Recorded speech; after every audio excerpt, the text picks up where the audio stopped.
بسم الله الرحمن الرحيم. In the name of Allah, the entirely merciful, the especially merciful. إنا أعطيناك الكوثر. Indeed, we have granted you, O Muhammad, Al-Kawthar. فصل لربك وانحر. So pray to your Lord and sacrifice to Him alone. إن شانئك هو الأبتر. Indeed, your enemy is the one cut off.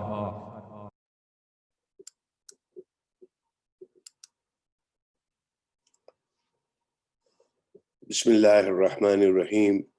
Alhamdulillah Rabbil Alameen. Wassalatu wassalamu ala ashrafil anbiya'i wal mursaleen. Sayyidina wa nabiyyina Abul Qasimi Muhammad. I begin in the name of Allah, the Beneficent, the Merciful, and with salutations to the Blessed Prophet of Islam, peace be upon him. Welcome to this fourth session of the presentations on Imam Hussain, an iconic personality and an iconic universal social justice personality. Tonight, we would like to discuss the critical role of women in Karbala in this fourth session. The themes that we've been following in the last few days have been a brief historical review of the tragedy of Karbala. We also looked at Imam Hussein's sacrifice to preserve the prophetic mission, and then his stand against tyranny and oppression, which was more than a political battle. Tonight, God willing, we will discuss the critical role of women in Karbala. And in the days to come, we will look at Ashura, an enduring social justice movement, and the actual tragedy of Karbala that belongs to whole humanity. Every revolution has two things. It has sacrifice through life, through blood. And then beyond that revolution, after it happens, there is a message. Because if there is no message, then that revolution remains mute in history. If the message does not reach all generations, it remains imprisoned in the castle of just one age, one time, or one culture, or one history. So it was very necessary to convey the message of Karbala to history for time immemorial. Otherwise, the tragedy of Karbala, the sacrifice of Hussein on the plains of Karbala, would have remained as a mere historical event to be relegated to the pages of history. Therefore, every revolution which has blood and message requires to be studied to say that who is it who made the story of Karbala immortal? Who recorded the statements, the actions, and what happened right after the martyrs lay on the place of Karbala? And as Imam was making this fateful journey and ends the journey, who was it who conveyed to the people the minutest of details of the brutalities committed by the army of Yazid on the plains of Karbala? To answer that question, we need to look at the role women played in Karbala. Because Karbala has two dimensions.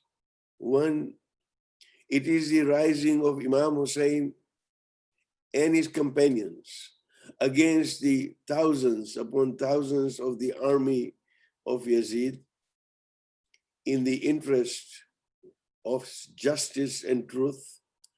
And then we have the other, which is the rising of Zaynab, Imam Hussein's sister, who was with him all the way from Madinah up to Karbala, and then she goes back ultimately to Madinah, continuously conveying the message of what happened in Karbala. She was endowed with a steadfastness and fortitude that the world history has never known. You know, there are extraordinary women in every culture around the world. It is these women who have pushed society to think bigger. They have made our societies more compassionate, and they have allowed and empowered societies to move forward and progress. If you look at the Abrahamic religions, for example, the name of Mary, Maryam, who is the only woman mentioned in the Quran by name, all the others were either mentioned as mothers or wives of prophets and leaders. Then, of course, we have the glorious names of Asiya, the mother of Musa, Maryam, Mary, the mother of Jesus, Isa, Khadija, the wife of the Prophet, Fatima, the daughter of the Prophet, and many others who are presented. And indeed, there is a wonderful book called The Noble Women of Faith, Asiya, Mary, Khadija, and Fatima, by Shahada Abdul Haq, that celebrates the lives of these women. And I recommend that we look at that particular book. But going on to the women in recent history, the lady with the lamp, Florence Nightingale, was a pioneer in the field of nursing. And she said, and I quote, that I attribute my success to this: I never gave or took any excuse. Then you had Marie Curie, the first woman to win a Nobel Prize. Not only that, but she actually won a Nobel Prize in 2 different sciences. Then we have Dorothy Thompson, an outspoken journalist expelled from Nazi Germany in 1934 for reporting what was happening on the ground. And her words were, "Only when we are no longer afraid do we begin to live." These are some of the immortal words of those women in the history of humanity who have stood up at the right time. In terms of the greatest of humanitarians, we celebrate the life of Mother Teresa, where she said that peace begins with a smile.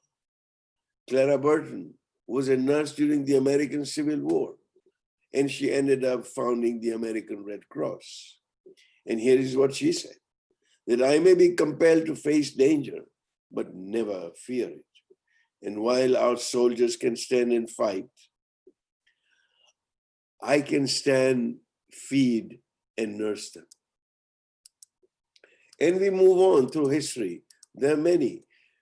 In our own civil rights movement, Harriet Tubman was someone who not only escaped slavery, but became a leading abolitionist. And she said, I would fight for my liberty so long as my strength lasted. And in recent history, we have Rosa Parks, who began or sparked the civil rights movement in the 60s, which eventually won equal rights, although we could still be much further than we are in this country today, that she challenged segregation by refusing to give up her seat on a bus. And then there were women who were with the blessed Prophet of Islam, peace be upon him. Rufaidah bint Saad, nursed and wounded the dying and the dying during the Battle of Badr. Nusayba bint Ka'b offered her medical services during the Battle of Uhud. And then we have Nusayba bint Harith, also called Al-Atiyah, who took care of the casualties on the battlefield, providing them with food. It is also reported in history there were some women who in fact fought side by side with the Prophet. Later in the history of Islam, you have women like Fatima Fireya, who in Fez, Morocco, founded the Al-Qarawiyyan Mosque in 85 Hijrah. In fact, this was the first ever university in the world which is still functioning. And in the very recent times, you have a young woman, Malala Yousafzai, who stands up against the Taliban to say that girls must be allowed to receive an education, and instead gets shot in the head. She goes on to receive the Nobel Peace Prize for her human rights advocacy work and continues to do that work. Indeed, you'd be surprised to note that Dr. Akram Nadwi, who has authored a 40-volume collection of women scholars in Islam, Al-Muhaddithat, says, and I quote, that initially I thought there might be 30 to 40 women as he began his research.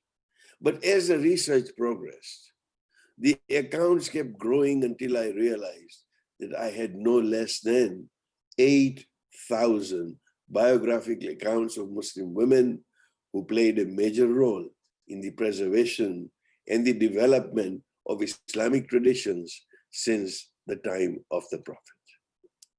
This is a role.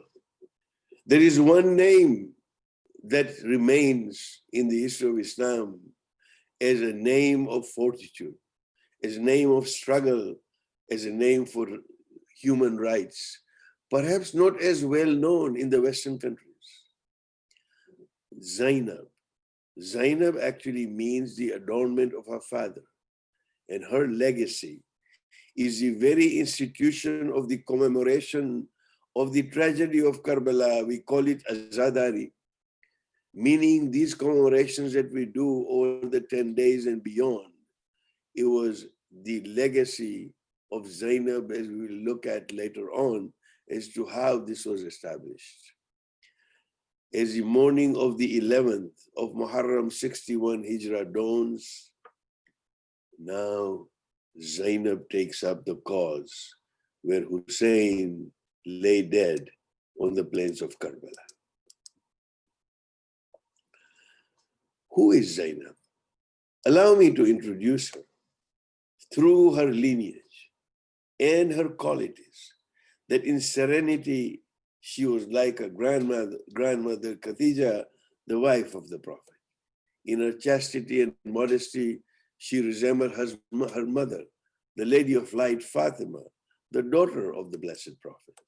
In eloquence, she resembled her father, Ali ibn Abi Talib. Her father was one of the most eloquent persons one could find in terms of every particular speech that he made, which are compiled in a great volume called the Nahjul Balagha.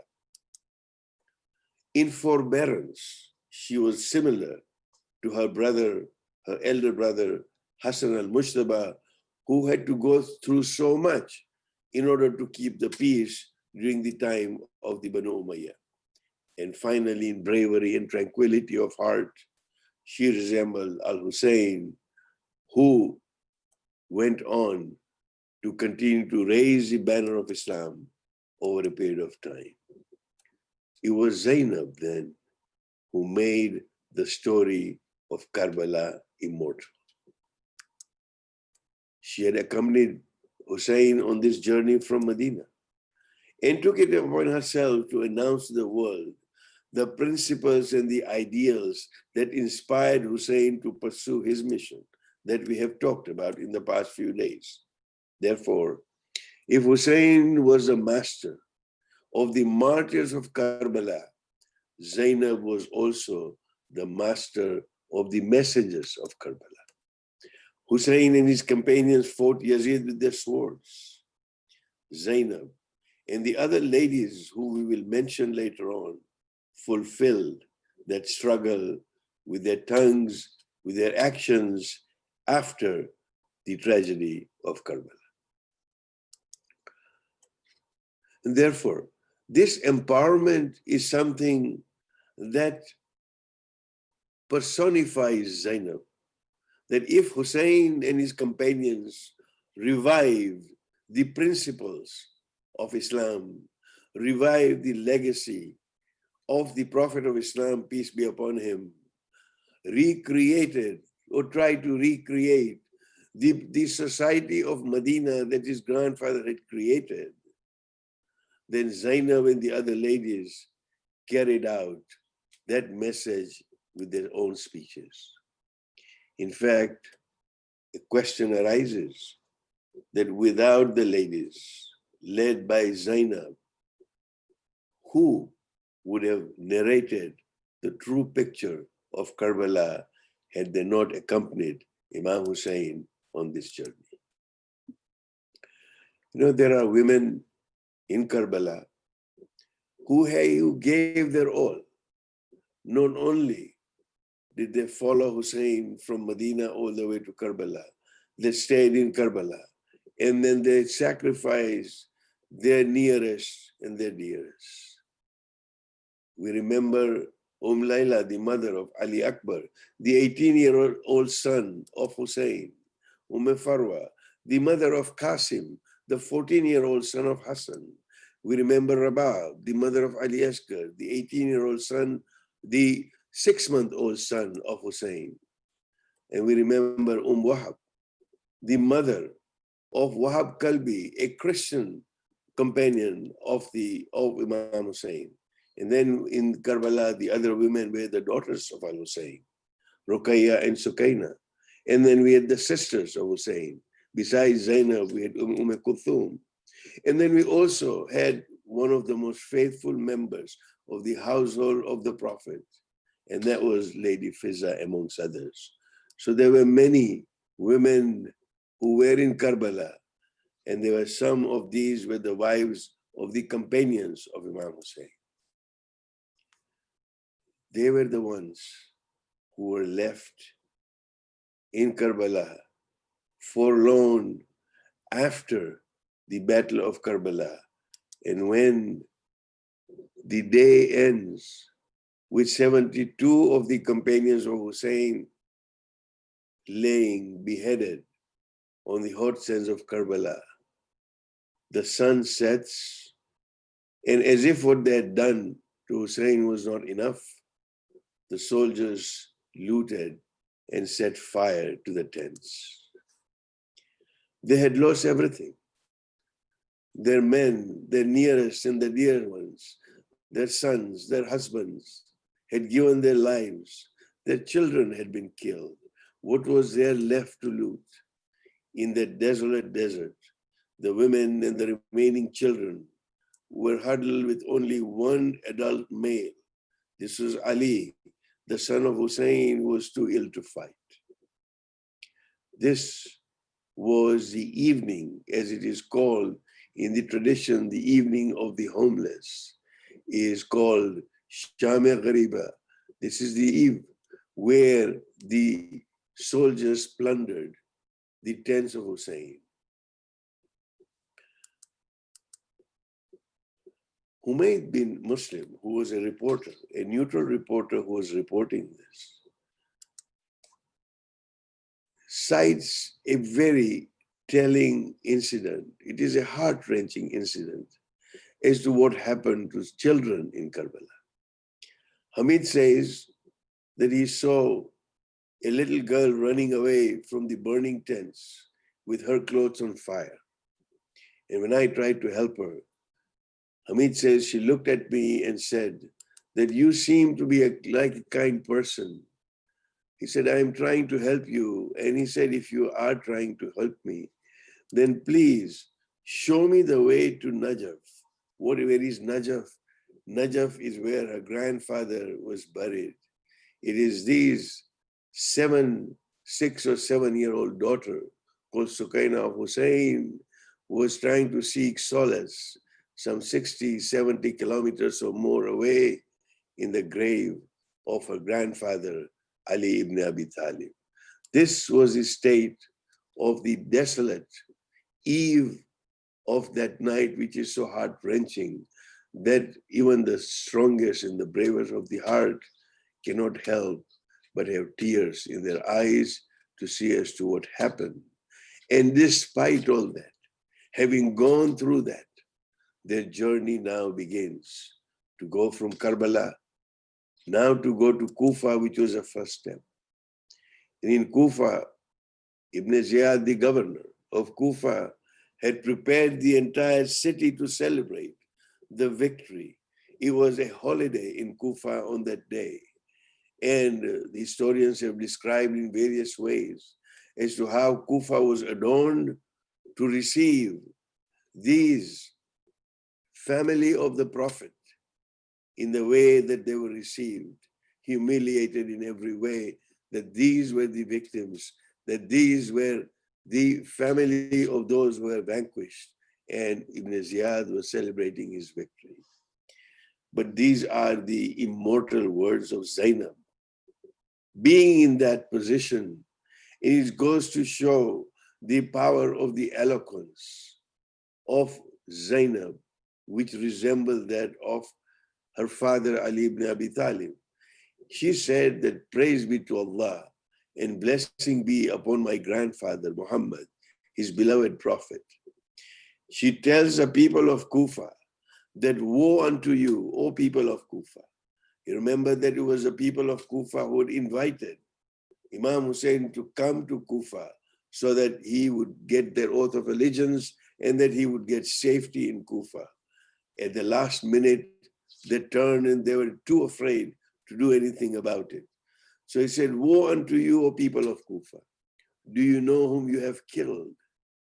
Do you know what pledge you have broken? They had pledged to Imam Hussain and they broke that pledge. Do you know whose blood you have shed? Because there were many from Kufa who were part of Yazid's army. Do you know whose honor you have defiled? These speeches made such an impact that the people of Kufa began to weep, and many movements in the history of Islam actually rose in Kufa, like the Tawabun movement, the penitents, who later on were making that penance that they were not able to help Hussein. And when the truth dawns upon the people of Kufa, she says, and well you may weep, O people of Kufa. You have killed your Imam. His blood stains your souls. Those words sparked a huge tumult in the city of Kufa and elsewhere. But this was just the beginning of those speeches of Zaynab, who was carrying this message from city to city, wherever they were taken by the army of Yazid, to be showcased, to say that this is our victory and these are the people that we have now captured. And Zaynab utilized every opportunity to continue to pass the message of justice and truth. It requires a special courage to be able to stand up in the court of the Khalifa of the time, or the so-called Khalifa of the time. And he had invited over 700 dignitaries. There were ambassadors, there were representatives from the entire Muslim kingdom and beyond to showcase his victory. And he makes a statement. He says, it has pleased Allah to grant us victory. Look how he has caused the death of Hussein and humiliated his family. These were the words of Yazid in front of the 700 dignitaries. And this is a long speech. It is worth reading. Every word is so weighted. I just quote one passage from it, where she responds fearlessly and says, do you think that by killing the grandson of the Holy Prophet and bringing us to your palace as prisoners, you have scored a victory against Islam? He said, no, Yazid, no. Hussein with his blood has made sure that tyrants like you will not be able to use Islam as a toy to carry out the evil designs. This is truly speaking truth to power, saying, Yazid, you are mistaken. If you think that your action is a victory, then it is Islam who has won. The victory, she said, is not yours. The victory is of Hussein. The victory is of Islam. And so true are those words that today one cannot even find a trace of where Yazid is buried, while Karbala has a huge mausoleum of Imam Hussain where millions upon millions of people flock every year. In fact, the Arba'in, the 40th gathering, happens to be the largest gathering on this planet in one particular place. That was the victory of Hussein. From Kufa, as they were taken to Shaam and they were kept there in Damascus. And after a while, with these speeches, and as the word got about of the tragedy of Karbala, there was great sympathy that arose in the Arabian Peninsula. And the questions started being asked to say, but how could Yazid inflict so much suffering on the grandson of the Prophet and his family? Looking at the scenario as it was developing and the people who were turning against Yazid, he decided to free them. And in fact, he said, I will compensate. Indeed, there are some revisionist historians who have written to say that Yazid was not in Karbala, that he had not sanctioned the killings. This is reconstruction of history where the Umayyads had tried to sugarcoat and whitewash the atrocities of the Banu Umayyah. Yazid got a response from Zaynab through her nephew, Ali, the eldest son of Hussein. She said that tell Yazid to talk of compensation with the Holy Prophet before we return to Medina. Tell Yazid to talk of the compensation with the Holy Prophet. Don't offer us compensation. When you meet the Holy Prophet on the Day of Judgment, talk about that compensation. But she requested that before we return to Medina, provide us a place so that we may hold mourning ceremonies for the martyrs right here in Damascus. This indeed was a masterstroke on the part of Bibi Zainab when she actually began the very commemorations, which is her legacy today, and people, 200 million people gather around the world commemorating the mourning assemblies of Hussein began right in the house of the enemy, in the house of Yazid. Yazid, of course, granted a room, and they were involved and they got into the mourning ceremonies in Damascus before leaving for Medina. This was the struggle of Zainab. And then when she goes back to Medina, of course, it is well known that there were people who received them, and when they learned of the atrocities that were committed by Yazid, very soon Yazid's own position became very weak until he passed away.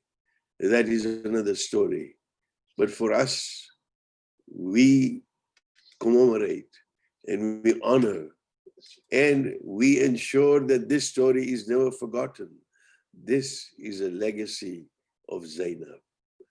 That her behavior, she had emphasized three characteristics: her strength of mind, her dedication to others, and her courage to speak. This is the critical role that Zainab and the other women who were in Karbala played in terms of ensuring that this revolution continues to reverberate through the history of humanity, because this indeed is the greatest sacrifice. Today, when we look at what is going on around us and the various movements of social justice, so social justice is one huge issue facing us today in our society. And the other one, which has continued to be a challenge, has been the issue of women empowerment, where Zainab showed as to what women are able to do, the real meaning of women empowerment, and the contribution that she as a woman was able to make, the contribution that she as a Muslim woman was able to make, where sometimes the Islamophobes and others, Orientalists who do not understand the value of women in Islam, misrepresent as to how Islam treats women. Yes, culturally, there are some cultures which do treat them, but it is not Islam. It is a cultural thing. Here, Zaynab showed that when the time comes, women can do as much as men can. And therefore, this was the ultimate example in social justice and women empowerment, the facets that our world today needs more than most: social justice and women empowerment. This then is a legacy of Zaynab, and this is a review of the critical role of women in Karbala in terms of passing on the message. Thank you once again for joining us today, and we will continue at the same time looking at the next session in terms of Hussein being an icon of social justice. So I greet you with the Islamic greeting of Assalamu alaikum wa rahmatullah. Peace be upon you. Thank you for joining us.